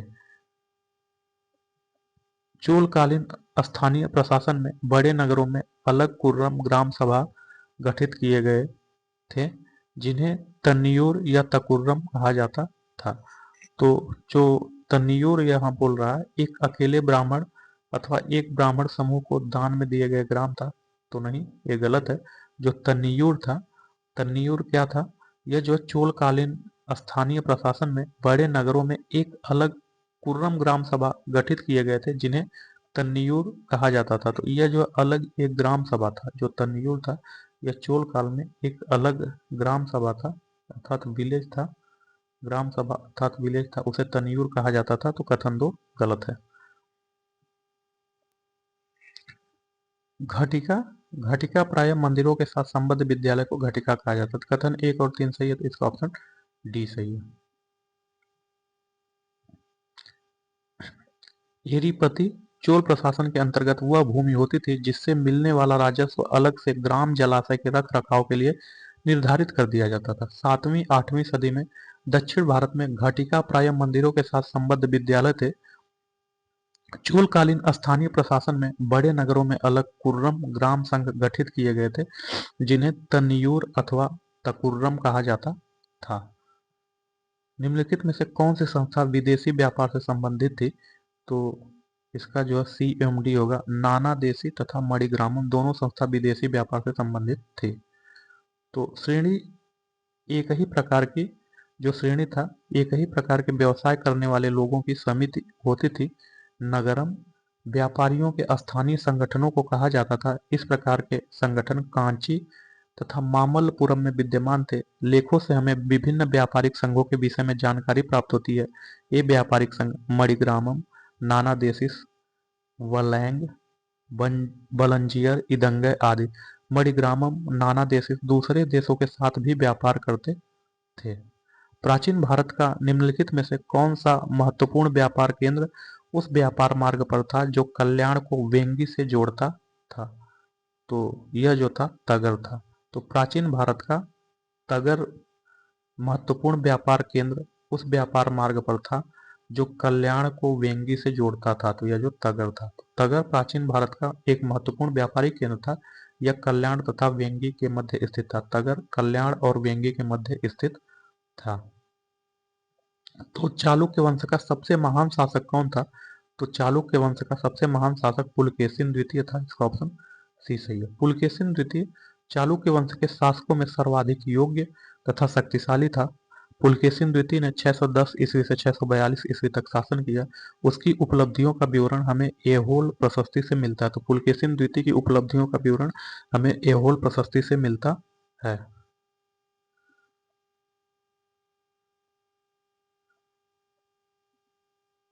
तो निम्नलिखित में से किस वंश द्वारा प्राय महिलाओं को प्रशासन में उच्च पद प्रदान किए जाते थे? पूछ रहा ऐसा कौन सा वंश है जिसमें महिलाओं को प्रशासन में उच्च पद प्रदान किए जाते थे? तो वह चालुक्य वंश है। तो इसका ऑप्शन बी सही है। तो चालुक्यों के शासन काल में प्राय महिलाओं को उच्च पदों पर नियुक्त किया जाता था। विक्रमादित्य प्रथम के भाई चंद्रादित्य की रानी विजय भट्टारिका ने अपने नाम से 2 ताम्रपत्र लिखवाए थे। वह एक अच्छी कवयित्री भी थी। विक्रमादित्य ने अपनी छोटी बहन कुमकुम देवी के कहने पर एक विद्वान ब्राह्मण को एक गांव दान में दिया था। कीर्तिवर्मन द्वितीय की महारानी महादेवी के उसके साथ रक्तपुर के स्कंधावार में उपस्थित रहने का उल्लेख मिलता है। इस वंश की विजय भट्टारिका ने कुशलतापूर्वक शासन संचालित किया था। चालुक्यों की राजधानी कहाँ थी? तो जो चालुक्य थे, चालुक्यों की राजधानी कहाँ थी? तो चालुक्यों की राजधानी वातापी थी। इसका ऑप्शन ये सही है। बागलकोट कर्नाटक जिले के वातापी नामक प्राचीन नगर का आधुनिक नाम बादामी था। 6वीं 7वीं शताब्दी ईस्वी में यह चालुक्यों की राजधानी थी। वातापी के चालुक्य राजवंश का वास्तविक संस्थापक पुलकेशिन प्रथम था। कवि कालिदास के नाम का उल्लेख किसमें हुआ है? तो जो कवि कालिदास है, इनके नाम का उल्लेख एहोल के उत्कीर्ण लेख में हुआ, तो इसका ऑप्शन बी सही है। एहोल प्रशस्ति बादामी के शासक पुलकेशिन द्वितीय के इतिहास को जानने का एक सशक्त माध्यम है। इस लेख की भाषा संस्कृत तथा लिपि दक्षिण ब्राह्मी है। इस लेख की रचना रवि कीर्ति ने की थी। प्रशस्ति के अंत में जो प्रशस्ति है, प्रशस्ति के अंत में लेखक ने यह दावा किया है कि उसने इसे लिखकर कालिदास तथा भारवी के समान यश प्राप्त किया है। अतः इस अभिलेख में कालिदास के नाम का उल्लेख हुआ है। क्वेश्चन नंबर 41, संस्कृत के कवि एवं नाटककार कालिदास का उल्लेख हुआ है। तो संस्कृत के कवि और नाटककार कालिदास का उल्लेख पुलकेशिन द्वितीय के एहोल अभिलेख में हुआ था। तो पुलकेशिन द्वितीय का जो एहोल अभिलेख है, उसमें संस्कृत के कवि एवं नाटककार कालिदास का उल्लेख हुआ है। तो इसका ऑप्शन ए सही है। किस शासक ने सिंघल द्वीप के विरुद्ध 642 ईस्वी में 2 समुद्री अभियान भेजा था? तो जो नरसिंह वर्मन प्रथम है, नरसिंह वर्मन प्रथम ने सिंघल द्वीप के विरुद्ध 642 ईस्वी में 2 समुद्री अभियान भेजा था। इसका ऑप्शन बी सही है। नरसिंह वर्मन, जिसका कार्यकाल 630 से 668 ईस्वी तक था, यह पल्लव वंशीय शासक था। 642 ईस्वी में चालुक्यों के विरुद्ध युद्ध में नरसिंह वर्मन को लंका के एक राजकुमार मानवर्मा से सहायता मिली थी। अतः उसने मानवर्मा को पुनः सिंघल की गद्दी दिलाने के लिए शक्तिशाली नौसेना को 2 बार उसकी सहायता के हेतु सिंघल द्वीप भेजा था। तो प्राचीन संस्कृत ग्रंथों में प्राप्य यवन प्रिय शब्द किसका द्योतक था? तो जो प्राचीन संस्कृत ग्रंथ है, उसमें जो यवन प्रिय है, यह किसका द्योतक था? तो यवन प्रिय जो काली मिर्च को कहा जाता था। इसका ऑप्शन डी सही है। तो भारतीय काली मिर्च यूनानियों या रोमवासियों की बहुत प्रिय थी, इसलिए प्राचीन संस्कृत ग्रंथों में काली मिर्च को जो यवन प्रिय कहा गया है, इसकी यूनान एवं रोम में बहुत अधिक मांग थी। तो हल्बी किस भाषा परिवार से संबंध है? तो जो हल्बी है, यह हल्बी आर्य भाषा परिवार से संबंध है। इसका ऑप्शन ए सही है। तो हल्बी भाषा छत्तीसगढ़, ओडिशा एवं आंध्र प्रदेश आदि भूभागों में बोली जाने वाली भाषा है, जो कि इंडो आर्यन भाषा परिवार का हिस्सा है। इसे ओडिया एवं मराठी भाषा के विकास विकास यात्रा के मध्य संक्रमणकालीन भी माना जाता है। तोल्काप्पियम ग्रंथ संबंधित है। तो जो तोल्काप्पियम ग्रंथ है, यह व्याकरण और काव्य से संबंधित है। तो तोल्काप्पियम ग्रंथ जो है व्याकरण एवं काव्य से संबंधित है। इसका ऑप्शन सी सही है। तोल्काप्पियम के प्रणयनकर्ता तोल्काप्पियर ऋषि अगस्त्य के 12 योग्य शिष्यों में से एक थे। यह एक तमिल व्याकरण ग्रंथ है। इसकी रचना सूत्र शैली में की गई। संगम साहित्य में तोल्काप्पियम एक ग्रंथ है। पूछ रहा है कि संगम साहित्य में जो तोल्काप्पियम है, यह कैसा ग्रंथ है? तो तोल्काप्पियम एक जो है, तोल्काप्पियम तमिल व्याकरण का ग्रंथ है। तो जो तोल्काप्पियम है, यह तमिल व्याकरण का ग्रंथ है। तो इसका ऑप्शन बी सही है। तो संगम ग्रंथ तोल्काप्पियम कार्य है। तो जो संगम ग्रंथ तोल्काप्पियम है, यह व्याकरण पर कार्य है। तो इसका ऑप्शन बी सही है। द्वितीय संगम के दौरान एकमात्र संकलित ग्रंथ तोल्काप्पियम, यह एक तोल्काप्पियर द्वारा लिखा गया प्राचीनतम तमिल व्याकरण ग्रंथ है। व्याकरण के साथ साथ इसमें धर्म, अर्थ, काम एवं मोक्ष मोक्ष का भी वर्णन है। इस ग्रंथ में बताया गया कि तमिल देश में आर्यों ने ही अनेक विधियों से युक्त एक धार्मिक संस्कार के रूप में विवाह प्रथा शुरू की थी। शिल्पाधिकारम का लेखक कौन था? तो जो शिल्पाधिकारम है, इसके लेखक इलंगो थे। तो इसका ऑप्शन ए सही है। तो शिल्पाधिकारम का लेखक इलंगो आडिगल था। यह संगम साहित्य का महत्वपूर्ण महाकाव्य है। इसका लेखक चोल नरेश करिकाल का पौत्र था। सूची एक को सूची दो से सुमेलित करना है। तो सूची एक में और सूची दो को हमें सुमेलित करना है। तो जो तिरुकुरल है, जो तिरुकुरल है, यह एक दर्शन है। तो तिरुकुरल एक दर्शन है। तो ए का 2 होगा। तोल्काप्पियम, जो तोल्काप्पियम है, यह व्याकरण का बुक है। तो बी का 4 होगा। शिल्पाधिकारम, जो शिल्पाधिकारम है, यह प्रेम कथा पर काव्य है। तो शिल्पाधिकारम प्रेम कथा पर काव्य है। तो सी का 1 होगा। मणिमेकलय, जो मणिमेकलय है, यह वणिक कथा है, अर्थात व्यापारिक का कथा है। तो डी का 3 होगा। तो 2 4 1 3। तो देखते हैं 2 4 1 3 कहाँ है। तो इसका होगा 2 4 1 3। इसका ऑप्शन डी सही होगा। तो तिकुरल दर्शन, तोल्काप्पियम व्याकरण, शिल्पाधिकारम प्रेम कथा तथा मणिमेखलय वणिक कथा है। तो शैव संतों के लेखन के संग्रह को पांचवा वेद भी समझा जाता है, उपर्युक्त संग्रह का क्या नाम है?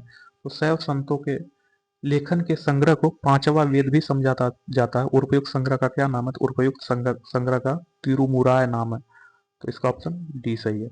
तो शैव संतों के लेखन के संग्रह तिरुमुराय को पांचवा वेद भी समझा जाता है। तिरुमुराय तमिल भाषा में शिव की स्तुति में 6वीं से 11वीं शताब्दी तक तमिलनाडु के विभिन्न कवियों द्वारा गीतों या भजनों का 12 खंड का संकलन है। वेदों तथा शैव आगमों के साथ तिरुमुराय तमिलनाडु में शैव सिद्धांत दर्शन का आधार है। क्वेश्चन नंबर 51, परंपरा के अनुसार अलवारों और नयनारों की संख्या कितनी थी? तो परंपरा के अनुसार जो अलवार थे, अलवारों की संख्या 12 तथा नयनारों की संख्या 63 थी, इसका ऑप्शन ए सही है। तमिल प्रदेश में वैष्णव धर्म का प्रचार अलवार संतों ने किया, जिनकी संख्या 12 मानी जाती है। इनमें प्रमुख तिरुमंगई अंडाल, महिला संतति, तिरुमलसई, कुलशेखर, मधुर कवि पोई गई थी तथा शैव धर्म का दक्षिण भारत में प्रचार प्रसार नयनार संतों द्वारा किया गया। इन संतों की संख्या 63 थी। नयनार संतों की संख्या कितनी थी? तो 63 थी। इनमें अपार, समंदर, सुंदर, मणिक, वासगर आदि प्रमुख संत थे। क्वेश्चन नंबर 52, प्राचीन दक्षिण भारत में संगम साहित्य के बारे में निम्नलिखित कथनों में से कौन सा एक सही है? तो कथन बी, वर्ण का सामाजिक वर्गीकरण संगम कवियों को ज्ञात था। तो जो वर्ण है, वर्ण का सामाजिक वर्गीकरण संगम कवियों को ज्ञात था, तो यही कथन ऑप्शन बी सही है। तो संगम साहित्य तमिल साहित्य का सबसे प्राचीन उपलब्ध अंश है। संगम काल में रचित कविताओं से तत्कालीन दक्षिण भारत की सामाजिक, आर्थिक, धार्मिक आदि दशाओं का ज्ञान होता है। संगम कविताओं के माध्यम में हमें तत्कालीन दक्षिण भारत की भौतिक संस्कृति का भी ज्ञान होता है। वर्ण का सामाजिक वर्गीकरण संगम कवियों को ज्ञात था। तमिल समाज उत्तर भारतीय समाज की भांति वर्ग भेद पर आधारित था, जबकि संगम कविताओं में समर शौर्य के वर्णन के साथ साथ जादुई ताकतों में भी विश्वास व्यक्त किया गया है। ईसा के प्रारंभिक शताब्दियों में भारत तथा रोम के बीच घनिष्ठ व्यापारिक संबंधों की सूचना किस पुरास्थल की खुदाइयों से प्राप्त होती है? तो पूछ रहा है कि ईसा के प्रारंभिक शताब्दियों में भारत तथा रोम के बीच घनिष्ठ व्यापारिक संबंधों की सूचना किस पुरास्थल की खुदाइयों से प्राप्त होती है? तो वह जो है अरिकामेडु जो पुरास्थल है उसकी खुदाइयों से प्राप्त होती है। इसका ऑप्शन डी सही है। तो अरिकामेडु भारत के पूर्वी तट पर स्थित एक प्राचीन पुरातात्विक स्थल है। पेरिप्लस ऑफ इरिथ्रियन श्री नामक ग्रंथ से इसे पोडुके कहा गया है। यहाँ ईसा की प्रारंभिक शताब्दियों में रोमन बस्ती की अवस्थिति मानी जाती है। यहाँ से प्राप्त अवशेषों में कई रोमन वस्तुएं प्राप्त हुई, जिनमें शराब के हत्थेदार युक्त कलश, रोमन लैंप, रोमन प्याला आदि प्रमुख है। इससे भारत तथा रोम के घनिष्ठ व्यापारिक संबंधों की सूचना मिलती है। पूर्वी भारत में प्रमुख भारतीय रोमन व्यापारिक स्थान था। तो पूर्वी भारत में प्रमुख भारतीय रोमन व्यापारिक स्थान था अरिकामेडु। तो पूर्वी भारत में प्रमुख भारतीय रोमन व्यापारिक स्थान था अरिकामेडु। इसका ऑप्शन बी सही है। निम्नलिखित में से कौन सा बंदरगाह पोडुके नाम से the Periplus of the Erythraean Sea के लेखक को ज्ञात था? तो पूछ रहा है कि निम्नलिखित में से ऐसा कौन सा बंदरगाह है जो पोडुके नाम से the Periplus of the Erythraean Sea के लेखकों को ज्ञात था? तो वह जो अरिकामेडु बंदरगाह था। तो अरिकामेडु ऐसा बंदरगाह था जब जो the Periplus of the Erythraean Sea के लेखक को ज्ञात था। तो इसका ऑप्शन ए सही है। तो रोमन बस्ती कहाँ से प्राप्त हुई है? तो जो रोमन बस्ती है या कहाँ से प्राप्त हुई? तो रोमन बस्ती जो अरिकामेडु से प्राप्त हुई। तो इसका ऑप्शन बी सही है। एम्फारा जार होता है, तो जो एम्फारा जार होता है यह क्या होता है? तो एम्फारा जार लंबा एवं दोनों तरफ हत्थेदार जार को जो है एम्फारा जार कहते हैं। तो इसका ऑप्शन बी सही है। तो एम्फारा जार एक लंबी एवं संकीर्ण गर्दन वाला और दोनों तरफ हत्थेदार जार है। प्राचीन काल में इसका प्रयोग तेल या शराब को रखने के लिए किया जाता था। अरिकामेडु के उत्खनन से रोम आयातित इस जार के अवशेष मिले हैं। क्वेश्चन नंबर 58, निम्नलिखित राजवंशों में किसका उल्लेख संगम साहित्य में नहीं हुआ है? तो पूछ रहा है कि निम्नलिखित राजवंशों में ऐसा कौन सा राजवंश है जिनका उल्लेख संगम साहित्य में नहीं हुआ? तो जो कदम्ब राजवंश है इसका उल्लेख संगम साहित्य में नहीं हुआ, जबकि चेर, चोल एवं पांड्य का उल्लेख संगम साहित्य में हुआ था। इसका ऑप्शन ए सही है, कदम्ब। तो संगम साहित्य में केवल चोल, चेर और पांड्य राजाओं के बारे में विवरण प्राप्त होता है। इन राज्यों के विविध राजाओं के शासनकाल का स्पष्ट निर्धारण संभव न होने पर भी संगम साहित्य से कृष्णा नदी के दक्षिण में सुदूर प्रायद्वीपीय तक विभिन्न गतिविधियों पर पर्याप्त प्रकाश पड़ता है। कदम्ब या अन्य किसी राजवंश का उल्लेख संगम साहित्य में नहीं है। निम्नलिखित में से कौन एक तमिल देश के संगम युग का राजवंश है? तो जो पल्लव है, पल्लव तमिल देश के संगम युग का राजवंश है। तो पूछा कि निम्नलिखित में से कौन एक संगम युग का निम्नलिखित में से कौन एक तमिल देश के संगम युग का राजवंश नहीं था? तो संगम युग का जो राजवंश नहीं था वह जो पल्लव था, जबकि चेर, चोल एवं पांड्य यह संगम वंश के राजवंश थे। तो तीन, चेर, चोल, पांड्य यह संगम वंश के राजवंश थे। दोस्तों पूछा जाता है कि चेर का प्रतीक चिन्ह क्या था? तो जो चेर है, चेर का प्रतीक चिन्ह धनुष था। ठीक है, यह प्रतीक चिन्ह बहुत से एग्जाम में, वनडे वाले एग्जाम में पूछा जाता है। तथा पूछा जाता पांड्य, जो पांड्य था इनका प्रतीक चिन्ह कौन था? तो आप पांडव में जानते हैं अर्जुन जो है मछली का निशाना लगाए थे, तो इससे आप याद कर सकते हैं जो पांड्य का प्रतीक चिन्ह था वह मछली था। जो पांड्य था, पांड्य का प्रतीक चिन्ह मछली था। तथा जो चोल था, चोल के झंडे का पर प्रतीक चिन्ह किसका था? तो चोल के झंडे पर प्रतीक चिन्ह बाघ का था, अर्थात टाइगर का था। ये आपको याद करना पड़ेगा, बहुत इंपॉर्टेंट है। जो चेर है, अर्थात केरल को बोला जाता है चेर, इसका प्रतीक चिन्ह झंडे का पर धनुष था। पांड्य पर के झंडे का पर प्रतीक चिन्ह मछली था तथा चोल के झंडे पर प्रतीक चिन्ह बाघ था। पूछ रहा कि निम्नलिखित में से कौन एक तमिल देश के संगम युग का राजवंश नहीं था? तो जो पल्लव था यह संगम युग का राजवंश नहीं था। इसका ऑप्शन सी सही है। तो धार्मिक कविताओं का संकलन कुरल किस भाषा में है? तो धार्मिक कविताओं का संकलन जो कुरल है यह तमिल भाषा में है। तो इसका ऑप्शन बी सही है। तो कुरल तमिल साहित्य का बाइबल तथा लघु वेद माना जाता है। इसे मुप्पाल भी कहा जाता है। तो जो कुरल है यह तमिल साहित्य का बाइबल तथा लघु वेद माना जाता है। इसे मुप्पाल भी कहा जाता है। इसकी रचना सुप्रसिद्ध कवि तिरुवल्लुवर ने की थी। अनुश्रुतियों के आधार पर तिरुवल्लुवर ब्रह्मा के अवतार थे। क्वेश्चन नंबर 61, निम्नलिखित तमिल ग्रंथों में किसे लघु वेद की संज्ञा दी गई है? तो पूछ रहा है कि ऐसा कौन सा ग्रंथ है जिसे लघु वेद की संज्ञा दी गई है? तो जो कुरल है, कुरल को लघु वेद की संज्ञा दी गई थी। इसका ऑप्शन डी सही है। तो निम्नलिखित में से कौन सा एक संगम कविताओं में यथावर्णित वट किरुतल की प्रथा को स्पष्ट करता है? तो पूछ रहा है कि निम्नलिखित में से कौन सा जो है संगम कविताओं में यथावर्णित वट किरुतल की प्रथा को स्पष्ट करता है? तो युद्ध में पराजित राजा का आमरण अनशन कर अनुष्ठानिक मृत्यु वरण करना यही करता है। तो इसका ऑप्शन डी सही है। तो वट किरुतल प्रथा क्या थी? तो वट किरुतल प्रथा आमरण आमरण अनशन करने का एक तमिल अनुष्ठान था। यह प्रथा मुख्यतः संगम काल में प्रचलित था। यह युद्धों में पराजित राजा का आमरण अनशन कर अनुष्ठानिक मृत्यु वरण करने का एक तरीका था। तो जो वट किरुतल था, जो राजा युद्ध में पराजित हो जाता था वह एक अनुष्ठानिक मृत्यु करता था, मतलब कि खाना पीना छोड़ देता था, उसे जो वट किरुतल प्रथा बोला जाता था। नेक्स्ट क्वेश्चन, निम्नलिखित में से कौन तमिल रामायणम या रामावतारम का लेखक था? तो पूछ रहा है कि निम्नलिखित में से कौन तमिल रामायण या रामावतारम का लेखक था? तो जो कंबन है, कंबन तमिल रामायणम या रामावतारम का लेखक था। तो इसका ऑप्शन ए सही है। कंबन द्वारा रचित कंब रामायणम या रामावतारम तमिल भाषा में है। तो क्वेश्चन नंबर 64, मध्यकालीन भारत के सांस्कृतिक इतिहास के संदर्भ में निम्नलिखित कथनों पर विचार कीजिए। तो जो कथन एक है, तमिल क्षेत्र के सिद्ध सित्तर एकेश्वरवादी थे तथा मूर्ति पूजा की निंदा करते थे। तो पूछ रहा है कि कथन, इसमें देखना कौन सा कथन सही है। तो जो कथन एक है, यह तमिल क्षेत्र के जो सिद्ध सित्तर थे यह एकेश्वरवादी थे तथा मूर्ति पूजा की निंदा करते थे। हाँ, कथन एक सही है। कथन दो, कन्नड़ क्षेत्र के लिंगायत पुनर्जन्म के सिद्धांत पर प्रश्न चिन्ह लगाते थे तथा जाति आदिक्रम को अस्वीकार करते थे। कथन दो भी सही है। तो कथन एक और दो दोनों सही है। इसका ऑप्शन सी सही है।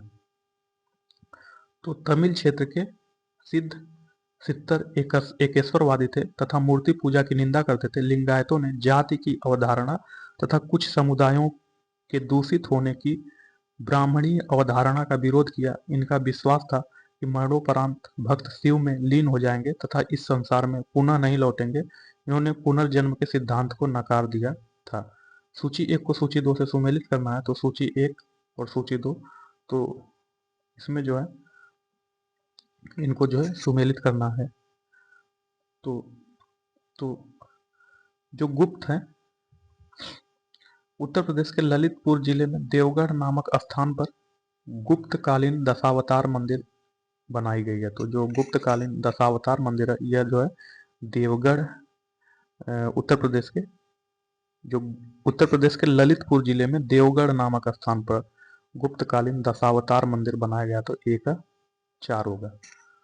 तथा खजुराहो जो कि छतरपुर मध्य प्रदेश में चंदेल शासकों की कला के इतिहास का प्रसिद्ध उदाहरण आज भी विद्यमान है। तो जो चंदेल शासक हैं, इनका जो प्रसिद्ध कला का उदाहरण खजुराहो से संबंधित है। तो बी का 3 होगा। यहाँ खजुराहो के मंदिर में विष्णु, शिव तथा जैन धर्म से संबंधित है।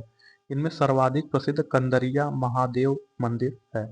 बादामी कर्नाटक स्थित चालुक्यों की राजधानी थी। तो जो बादामी है, यह चालुक्यों की राजधानी थी। तो जो चालुक्य थे, इनकी राजधानी बादामी थी। तो सी का 1 होगा। तथा जो पल्लव थे, राजधानी थी पन्मलय पल्लव से संबंधित है। तो जो पन्मलय है, यह पल्लव से संबंधित है। तो डी का 2 होगा। तो 4 3 1 2। तो 4 3 1 2, इसका ऑप्शन ए सही है।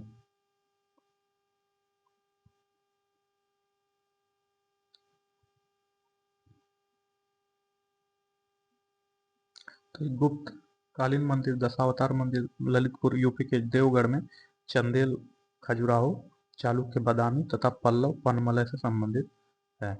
उत्तर प्रदेश के ललितपुर जिले में देवगढ़ नामक स्थान पर गुप्तकालीन दशावतार मंदिर स्थित है। खजुराहो छतरपुर मध्य प्रदेश में चंदेल शासकों की कला के इतिहास का प्रसिद्ध उदाहरण आज भी विद्यमान है। यहाँ मंदिर यहाँ के मंदिर विष्णु, शिव तथा जैन धर्म से संबंधित है।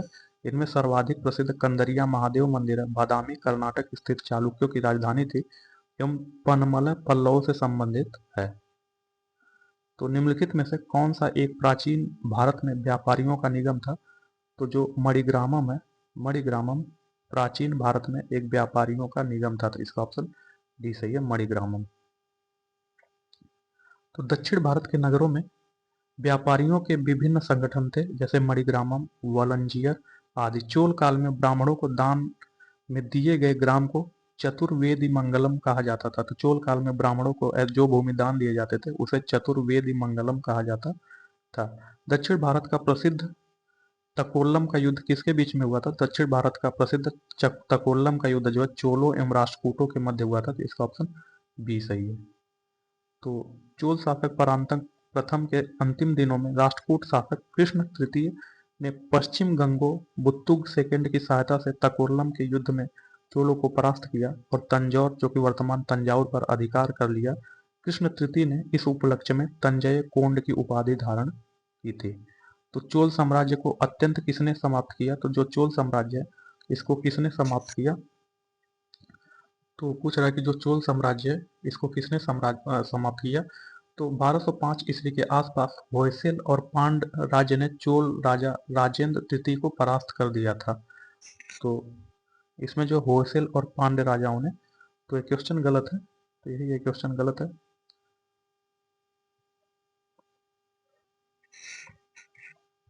तो 1250 ईस्वी के आसपास होयसल और पांड्य राज्य ने चोल राजा राजेंद्र तृतीय को परास्त कर दिया था। चोल राजा पांड्यों की अधीनता में लगभग 1279 ईस्वी तक शासन करते रहे।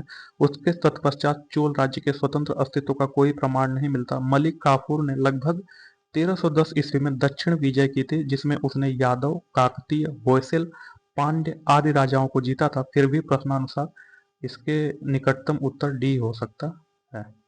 तो संगम युग में उरैउर किसके लिए विख्यात था? जो संगम युग है, इसमें उरैउर जो है, यह कपास के व्यापार का महत्वपूर्ण केंद्र था। तो इसका ऑप्शन बी सही है। तो तमिलनाडु के तिरुचिरापल्ली में कावेरी नदी के तट पर अवस्थित उरैउर संगमकालीन महत्वपूर्ण नगर था। संगम युग में उरैउर सूती वस्त्रों का बहुत बड़ा केंद्र था। इसका विवरण पेरिप्लस ऑफ द एरिथ्रियन सी से मिलता है। उदयंजीरल जो उदयंजीरल है, किस वंश से संबंधित था? जो उदयंजीरल है, यह चेर वंश से संबंधित था। इसका ऑप्शन ए सही है। तो उदयंजीरल चेर वंश से संबंधित था। चेर राज्य आधुनिक केरल प्रांत में स्थित था। यह संगम युग का प्रथम ऐतिहासिक शासक था। अनुश्रुतियों के अनुसार इसने महाभारत के युद्ध में भाग लेने वाले सभी योद्धाओं को भोजन कराया था। पांड्य राज्य की जीवन रेखा कौन सी नदी थी? तो जो पांड्य राज्य है, पांड्य राज्य की जीवन रेखा वेंगी नदी थी, तो इसका ऑप्शन डी सही है। पांड्य राज्य की जीवन रेखा वेंगी नदी थी। पांड्य राज्य कावेरी के दक्षिण में स्थित था। इसमें आधुनिक तमिलनाडु के मदुरै तथा तिरुनेलवेली के जिले और केरल का कुछ भाग शामिल था। इसकी राजधानी मदुरा थी। वेंगी नदी वाला प्रदेश अपनी उर्वरता के लिए अत्यधिक प्रसिद्ध था। क्वेश्चन नंबर 72, निम्नलिखित में से कौन से संगम पतन पश्चिमी तट पर स्थित थे? नीचे दिए कूट में सही उत्तर चुनिए। तो जो तोंडी एवं मूसिरी थी, यह पश्चिमी तट पर स्थित थे, तो इसका ऑप्शन सी सही होगा, 3 और 4। तो एक अज्ञात ग्रीक नाविक द्वारा रचित प्रसिद्ध पुस्तक पेरिप्लस ऑफ द एरिथ्रियन सी में प्राचीन काल में विभिन्न बंदरगाहों की सूची मिलती है। इसमें नौरा, तोंडी, मुसरी तथा नेली सेंडा पश्चिमी तट के प्रमुख बंदरगाह थे। प्राचीन दक्षिण भारत के संदर्भ में कोरकई, पुम्पुहार और मुचीरी किस रूप में सुविख्यात थे? तो प्राचीन दक्षिण भारत के संदर्भ में पूछ रहा है कि कोरकई, पुम्पुहार और मुचीरी किस रूप में सुविख्यात थे? तो यह जो पतन के रूप में विख्यात थे, तो इसका ऑप्शन बी सही है। तो पुम्पुहार दक्षिण भारत का राज्य तमिलनाडु का एक प्रमुख शहर है। यह प्राचीन काल का एक समृद्ध बंदरगाह शहर था, जिसे कावेरी पुम्पुटिनम और कावेरी पट्टिनम के नाम से भी जाना जाता था। यह प्रारंभिक चोल राजाओं की राजधानी के रूप में कार्य करता था। कोरकई पांड्यों का बंदरगाह शहर था, जो बंगाल की खाड़ी के पास स्थित था। यहाँ से प्राचीन रोमन सभ्यताओं के साथ विकसित व्यापार के प्रमाण प्राप्त हुए हैं। मुजरिस मुचिरी केरल का एक पतन नगर था। यह विश्व के सबसे प्राचीन पतनों में से एक था। संगम साहित्य में इस पतन का वर्णन मिलता है। संगम साहित्य में कोन को एवं मन्नन किसके लिए प्रयुक्त होते थे? तो जो संगम साहित्य है, इसमें कोन को एवं मन्नन किसके लिए प्रयुक्त होते थे? तो इसमें जो कोन को मन्नन जो है संगम साहित्य में, जो संगम साहित्य है, संगम साहित्य में कोन को मन्नन जो राजा के लिए प्रयुक्त होते थे। इसका ऑप्शन डी सही है। तो संगम साहित्य में कोन को एवं मन्नन शब्द राजा के लिए प्रयुक्त होते थे।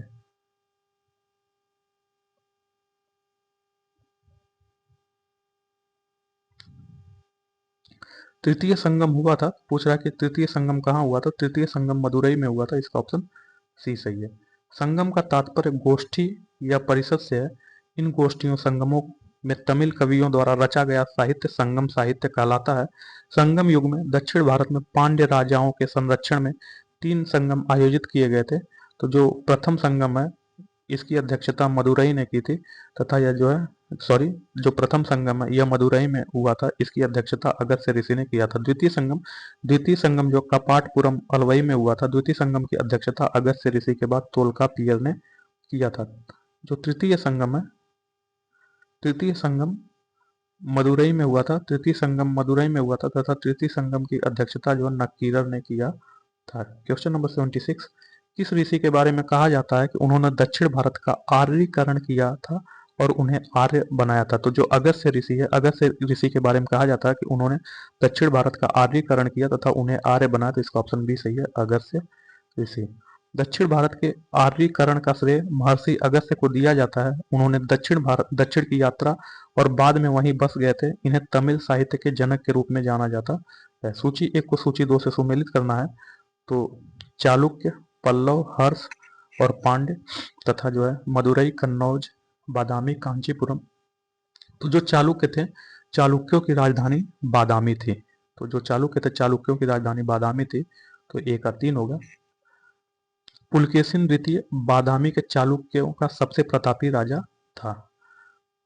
फिर जो रविकीर्ति द्वारा रचित ऐहोल प्रशस्ति से पुलकेशिन द्वितीय का विस्तृत इतिहास ज्ञात होता है। पल्लवों की राजधानी कांचीपुरम थी। तो जो पल्लव थे, पल्लव की राजधानी क्या थी? पल्लव की राजधानी कांचीपुरम थी। तो बी का 4 होगा। तो पल्लव की राजधानी कांचीपुरम थी। हर्ष ने अपनी बहन राजश्री के साथ संयुक्त रूप से कन्नौज पर शासन किया था। तो जो हर्षवर्धन है वह अपनी बहन राजश्री के साथ कन्नौज पर शासन किया था। तो सी का 2 होगा। सी का 2 होगा।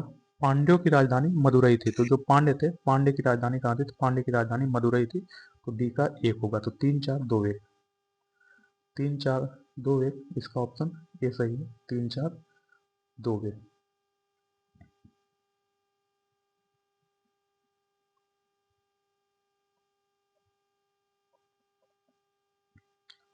तो चालुक्य थे, चालुक्यों की राजधानी बादामी थी। पुलकेशिन द्वितीय बादामी के चालुक्यों का सबसे प्रतापी राजा था।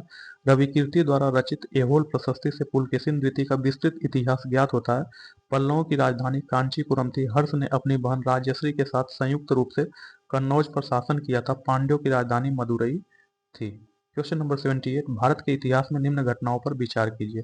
तो पहली घटना, राजा भोज के अधीन प्रतिहारों का उदय। दूसरा, महेंद्र वर्मन के अधीन पल्लव सत्ता की स्थापना। तीसरा, परांतक प्रथम द्वारा जो चोल सत्ता की स्थापना। चौथा, गोपाल द्वारा पाल राजवंश की स्थापना। तो इसका हम लोग जो है एक्सप्लेनेशन देखते हैं। तो इसमें सी बता रहा है 2 4 1 3 सही होगा। तो एक्सप्लेनेशन देखते हैं। घटनाओं का सही कालक्रम, तो महेंद्र वर्मन के अधीन पल्लव सत्ता की स्थापना 600 से 630 ईस्वी में। गोपाल द्वारा पाल राजवंश की स्थापना 750 से 770 ईस्वी में तथा राजा भोज के अधीन प्रतिहारों का उदय 836 से 885 ईस्वी तक। परांतक प्रथक द्वारा चोल सत्ता की स्थापना 907 से 953। ध्यातव्य की प्रतिहारों का उदय राजा उदय मिहिर भोज के अधीन हुआ था, जिसे भोज प्रथम भी कहा जाता है। निम्नलिखित में से कौन सी जोड़ी 6वीं 12वीं शताब्दी तक दक्षिण भारत का राज्य एवं उसकी राजधानी सुमेलित नहीं है? तो पूछ रहा है कि 6वीं 12वीं शताब्दी तक दक्षिण भारत का राज्य एवं उनकी राजधानी के रूप में सुमेलित नहीं है, कौन सी जोड़ी? तो जो पल्लव था, पल्लव की राजधानी कांचीपुरम थी, सुमेलित है। पांड्य की राजधानी मदुरई थी। जो चेर थी, चेर की राजधानी पुडुचेरी थी, गलत है। चेर को आधुनिक जो केरल है, केरल को चेर बोला जाता था। चेर राज्य की राजधानी उस समय जो वांजी थी। तो जो चेर राज्य है, इसकी राजधानी वांजी थी, न कि पुडुचेरी थी। तो यही सब सुमेलित नहीं है, जो ऑप्शन सी है। चोल की राजधानी तंजौर, होयसेल की राजधानी द्वार समुद्र थी। तो इसका ऑप्शन सी सही होगा, चेर। तो चेर राज्य आधुनिक केरल प्रांत में स्थित है। चेर राज्य की राजधानी वांची अथवा वांची थी, जबकि अन्य विकल्प सही सुमेलित। क्वेश्चन नंबर 80, निम्नलिखित पल्लव शासकों का नाम उनके राज्यकाल को दृष्टिगत रखते हुए सही कालानुक्रम में व्यवस्थित कीजिए तथा नीचे दिए गए कूट का सही उत्तर का चयन करिए। तो Parameshwar Varman first, Narasimha Varman first, Nandi Varman second तथा महेंद्र वर्मन फर्स्ट।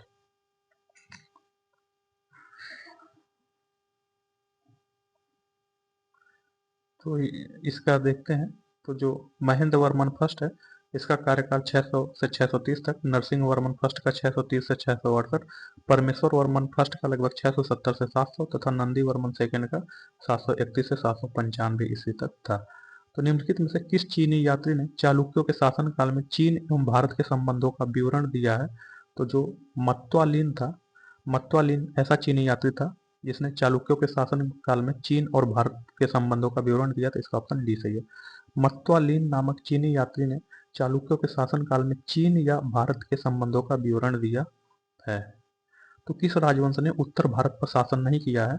तो जो चालुक्य राजवंश है, इसने उत्तर भारत पर शासन नहीं किया था, इसका ऑप्शन ए है। जबकि राजपूत, गुप्त एवं मौर्य इसने उत्तर भारत पर राज्य किया है। तो चालुक्य वंश ने उत्तर भारत पर शासन नहीं किया था।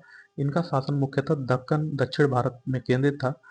चालुक्य की राजधानी वादामी या वातापी थी। पुलकेशिन द्वितीय वादामी के चालुक्य वंश का सर्वप्रथम शासक था, जिसने हर्षवर्धन को संभवतः पराजित किया था। इनके अतिरिक्त चालुक्यों की कुछ छोटी शाखाएं भी थी, जिसमें सबसे महत्वपूर्ण कल्याणी के चालुक्य थे। निम्नलिखित में से किस राजा ने अपने मंत्रियों को पशुओं पर क्रूरता पर प्रतिबंध लगाने के लिए काफी क्षेत्र भेजा था? तो वह जो चालुक्य राजा कुमारपाल ने।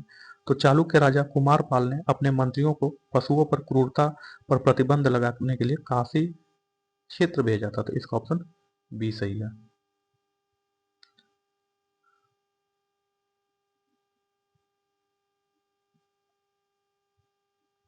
चालुक्य शासक कुमारपाल ने अपने राज्य में पशुवध पर प्रतिबंध लगा दिया था। वह जैन मतानुयायी था। उसने पशुओं के प्रति क्रूरता को रोकने के लिए काफी क्षेत्र में भी अपने मंत्रियों को भेजा था। कदम्ब राजाओं की राजधानी क्या थी? तो जो कदम्ब राजा थे, कदम्ब राजा कदम्ब राजाओं की जो राजधानी थी वह बादामी थी। इसका ऑप्शन डी सही। कदम्ब राजाओं की राजधानी वनवासी थी। इस राजवंश कदम्ब की स्थापना मयूर शर्मन ने की थी। कदम्ब राज्य को पुलकेशिन द्वितीय ने अपने राज्य में मिला लिया था। उल्लेखनीय है कि तंजौर वर्तमान तंजावुर, चोलों की कांची पल्लवों की तथा बादामी चालुक्यों की राजधानी थी। निम्नलिखित में से कौन सा एक काकतीय राज्य में अति महत्वपूर्ण समुद्र पतन है? तो जो मोटूपल्ली है, मोटूपल्ली काकतीय राज्य में अति महत्वपूर्ण समुद्र पतन है, तो इसका ऑप्शन बी सही है। तो जो मोटूपल्ली है, मोटूपल्ली काकतीय राज्य में एक अति महत्वपूर्ण समुद्र पतन था। यह समुद्र पतन वर्तमान में आंध्र प्रदेश के प्रकाशम जिले में स्थित है। इटली यात्री मार्को पोलो ने इस स्थान का दौरा किया था। मार्को पोलो ने काकतीय राजाओं के शासनकाल के दौरान के आंध्र प्रदेश के समृद्धि और शक्ति के बारे में उल्लेख किया है। 13वीं शताब्दी के मध्य के गणपति राजाओं द्वारा जारी मोटूपल्ली शिलालेख से यह ज्ञात होता है कि इस पतन में कपूर, गुलाब जल, हाथी दांत, मोती, मूंगा, रेशम, काली मिर्च आदि वस्तुओं का आयात निर्यात किया जाता था। दक्षिण भारत के किस वंश के राजा ने रोम राज्य में एक दूत 26वीं ईस्वी में भेजा था? तो जो दक्षिण भारत का पांड्य वंश का जो राजा था, इसने रोम राज्य में एक दूत 26वीं ईस्वी शताब्दी में भेजा था। इसका ऑप्शन सी है। दक्षिण भारत के पांड्य वंश के राजा ने रोम राज्य में एक दूत 26 ईस्वी ईसा पूर्व में भेजा था। पांड्य वंश के शासकों ने भारत के दक्षिणी हिस्से पर शासन किया था। पांड्य वंश की जो राजधानी थी वह जो मदुरई थी। तो रोमन साम्राज्य से व्यापारिक संबंध किसने स्थापित किया था? तो जो रोमन साम्राज्य है, रोमन साम्राज्य से पूछ रहा है ये व्यापारिक संबंध किसने स्थापित किया था? तो जो रोम साम्राज्य के साथ भारत के व्यापार का आरंभ संगम काल में चेर राज्य के राजा आरंभ किए थे। तो इसका ऑप्शन बी सही है, चेर राज्य। इसका ऑप्शन बी सही है।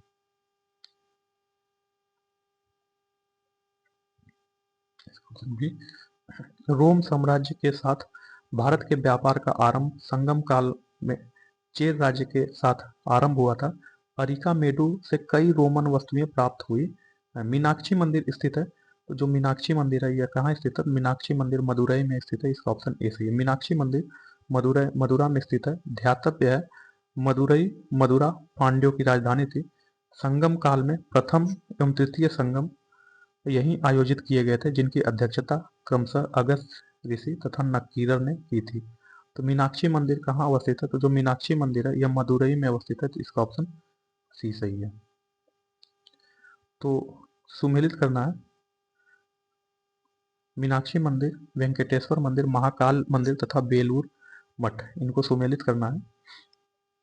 तो जो मीनाक्षी मंदिर है, मीनाक्षी मंदिर का निर्माण पांड्यों ने अपनी राजधानी मदुरई में करवाया था। तो जो मीनाक्षी मंदिर है, मीनाक्षी मंदिर का निर्माण पांड्यों ने अपनी राजधानी मदुरई में करवाया था। तो इसका ऑप्शन ए का 2 होगा। तथा महाकाल मंदिर उज्जैन में है। जो महाकाल मंदिर है यह उज्जैन में है। तो सी का 4 होगा। तथा वेंकटेश्वर मंदिर तिरुमाल आंध्र प्रदेश में है।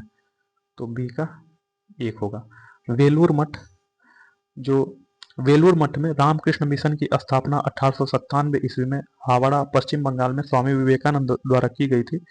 तो डी का 3 होगा। तो 2143 2143 इसका ऑप्शन बी सही है। 2143।